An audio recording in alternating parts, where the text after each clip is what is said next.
2017 Jeep Grand Cherokee Limited with a 3.6.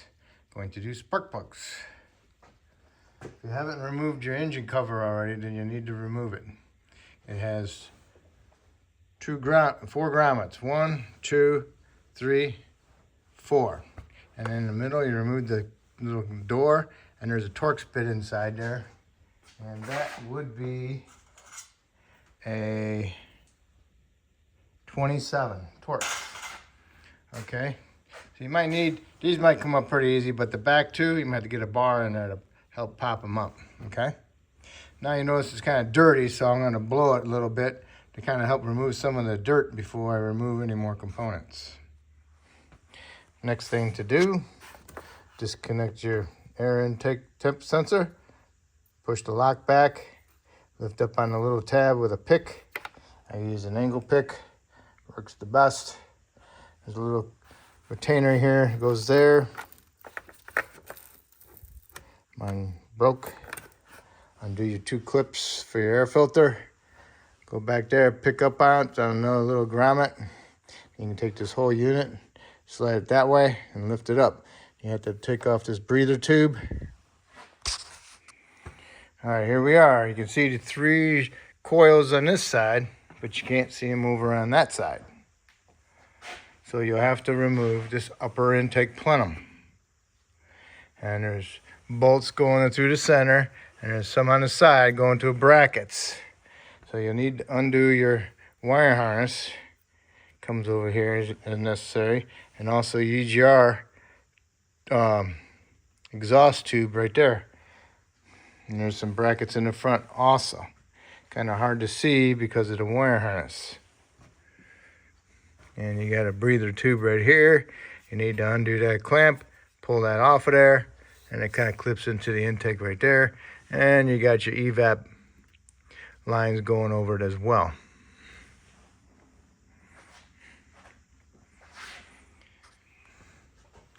Okay, I undid my evap, came onto there, unplugged it, looped it over here, put a bungee cord on it, and also it's got a little push-in tab that goes into the valve cover right there. And I got the PCV breather tube right here. Had to push in on that, and then I could pull that off. I used the bungee cord just to hold it out of the way. All right, now over here, disconnected my throttle body. Has a little clip there, plugs in there, get that undone. Unplug that map sensor. Now this whole bracket assembly with the wire harness on it, it's got a bolt right there, and some fasteners right here. So that's what I'm gonna do now. I might even remove the throttle body so I can clean that. Those are, they look like 8s. Yep, those are 8s. So I'm gonna pull my throttle body off. There's 4 bolts for that. Throttle body looks pretty dirty. That's the inside of it. I sprayed it with some brake clean. Let it soak a little bit, and then I'll spray it again and wipe it out. Okay, throttle body is off. Remove the 10. It goes onto this bracket onto that stud, and pull this whole heater hose assembly forward and pull that off of there, and just bend it, push it down the side there. And what I want to do is remove this EGR valve a little bit, because I want to get to a bolt underneath here. Not a bolt, a nut. So it goes to this bracket, holds that whole harness. But I need to remove the EGR valve anyway. So I got 1, 2, 3 bolts, nuts on studs actually so far. So 1, 2, 3, and hopefully that's it. Then I got the clamp. All right, I removed the clamp, pushed it down there, lifted this hose up, sprayed some penetrant inside there, let it soak in, work its way around, so that way you can pull the EGR valve off of it more easier. Okay, I pulled the EGR valve out as far as I can get it. And it's got a tube that goes in there pretty far. but now I got access to this connector, so I can remove the lock up, and then I can push in on the tab or go up from underneath with a pick and unplug it. Okay, I worked the hose off of it. I think I might have done these once before, and I removed the clamp off the bottom, and then I picked it up and took the whole hose off with it. But this way I got it also, so. And here's the EGR valve. There it is. Okay.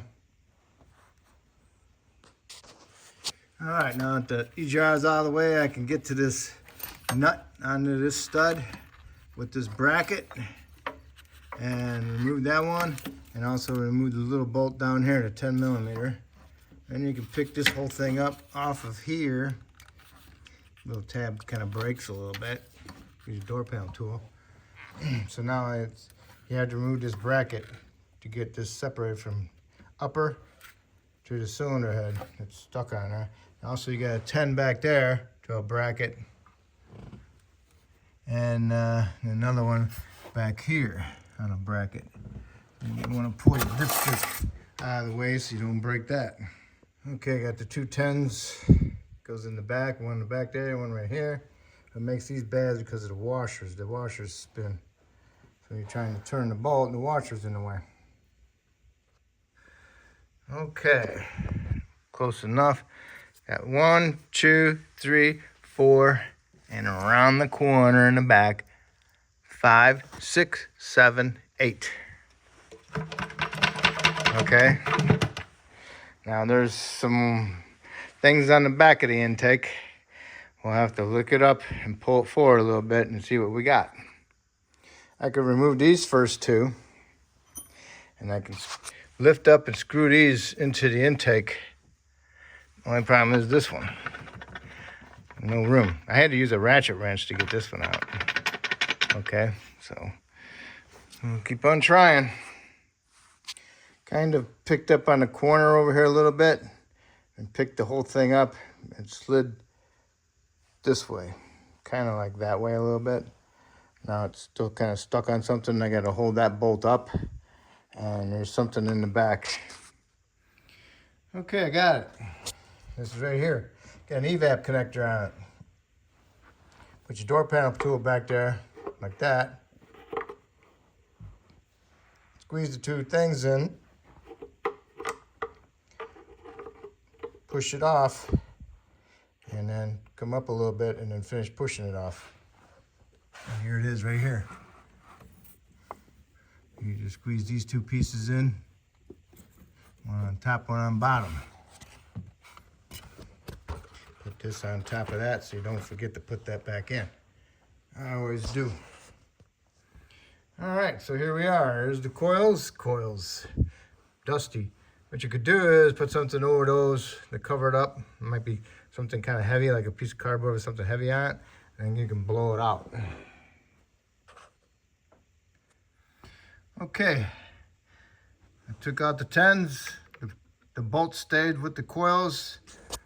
Pull up on, twist them back and forth, and keep pulling, and then they pop. Okay, and inspect to make sure you didn't lose a piece of them inside there also. All right, so now we can go ahead and pull those spark plugs out, but you want to blow out the holes, plug holes, just in case there's some dirt or something in there. Okay, inspect the spark plugs that came out. See how it's firing. Looking pretty good. Got 120,000 on it. So once you got your new spark plugs, rub your dirty fingers over the porcelain. If any cracks show up, then you need to get a new plug. Also inspect the gap, make sure it's not smashed or the porcelain inside there is not cracked or loose, okay?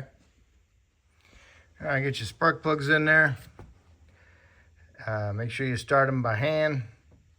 Snug them up, and then you want to torque them to 13 foot-pounds.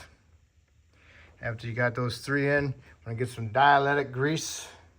Just put a little tab on a pocket screwdriver and rub it inside here where the spark plug goes on all these three. And then get a little bit on your fingers and then rub it around on the boot part. So that part helps slide in easy inside the spark plug tube, and also helps seal it a little bit because of the dielectric grease, okay? Then you can put your coils in there, and then start your 10mm bolts for your coils, and just snug those up. Yeah, when you go ahead and tighten those bolts up, just hold the coils down and snug up the bolts, okay? Don't use the bolts to pull the coil down. Okay, on the driver's side, you got this bracket right here. Goes over the last coil. So you need to remove these two bolts, 10mm heads. One's in the center and one's in the back side, okay? Push that out of the way and then you can get access to the coil bolt, okay? Do the same thing, loosen the bolts up, twist and pull on the coil, and blow the tubes out with some air. Some crusties on there, huh? Burn a little oil. Crusties. Okay. That's on the middle cylinder on driver's side. Okay, spark plugs are done. Spark plug torque 13 foot-pounds. Coils, push the coil down, snug up the bolts. Put a little bit of dielectric grease inside the boot and around the outside of the lip of the boot. Got your new gaskets in there. Make sure they're fully pressed in all the way so they don't get knocked out when you're installing the intake. Put your little foamy thing back in there. Clean up your intake. I put a little bit of dielectric grease around the intake. Just allows when it slides across it doesn't catch or rub against anything improperly. Now I'm going to install the intake exactly the same way it came out. I'm going to bring it over there like that and drop it down. You got to hold that one bolt up as I'm going in. Make sure it's even over here. Make sure you got all your bolts in there. Make sure they're up, sitting on top. And then when you get it in there, it drops down. You won't no longer see the gap in there because those, if you've noticed on the bottom of the intake, has these little round dowel holes, like little tits sticking out. There's two of them. They go inside a special spot on the lower intake. So now you can go ahead and thread all these into the intake. They should all thread in. If they don't thread in, then there's a problem, okay? And then you can go back there and plug in your evap line. So you gotta get all these snugged up, and then you need to torque them. It says 9 Newton meters, 7 to 9 Newton meters. All the bolts are snugged up. Now you need to do is torque them to 89 inch-pounds. And if you get those all tightened up, you know, start from the middle out, then you can put those two bolts in over there on the side. And then you can put that bracket here in the front. And then you can put your evap and your breather on,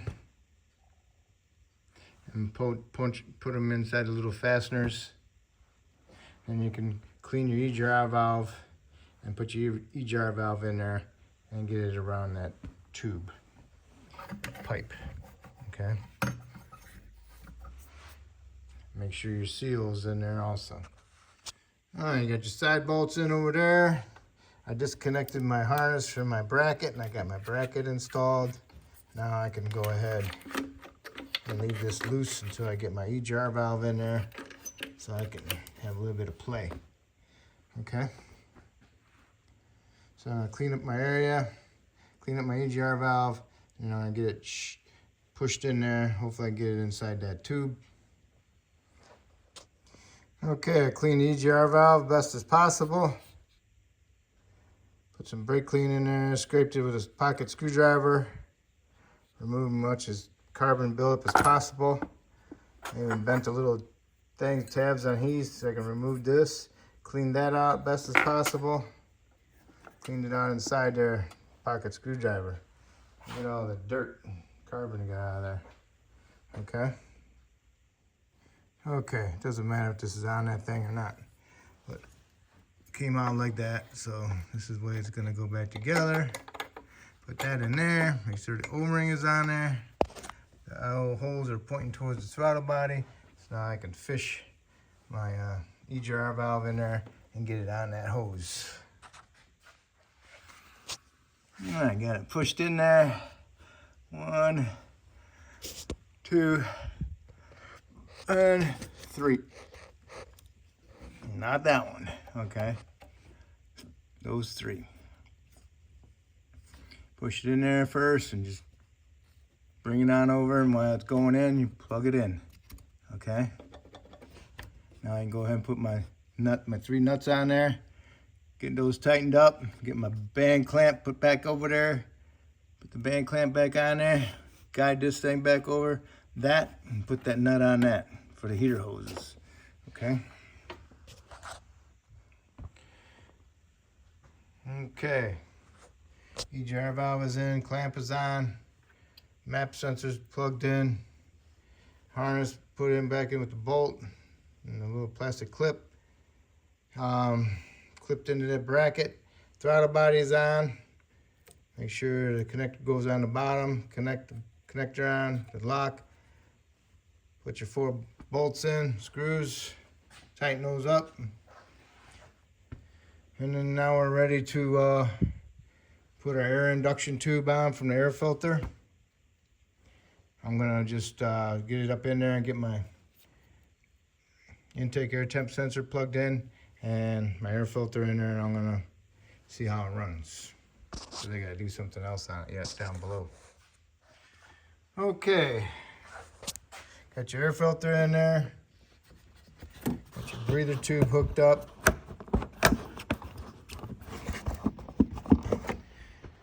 Hooked up to your throttle body. There's a clip down there, another grommet with a tit on the bottom of it that goes into it. And you got to put the air cleaner upper box in like that. Clamp it down, put 2 clamps on there. And you got a grommet back here that's got to be pushed in. And then you can go and start it, make sure it runs fine.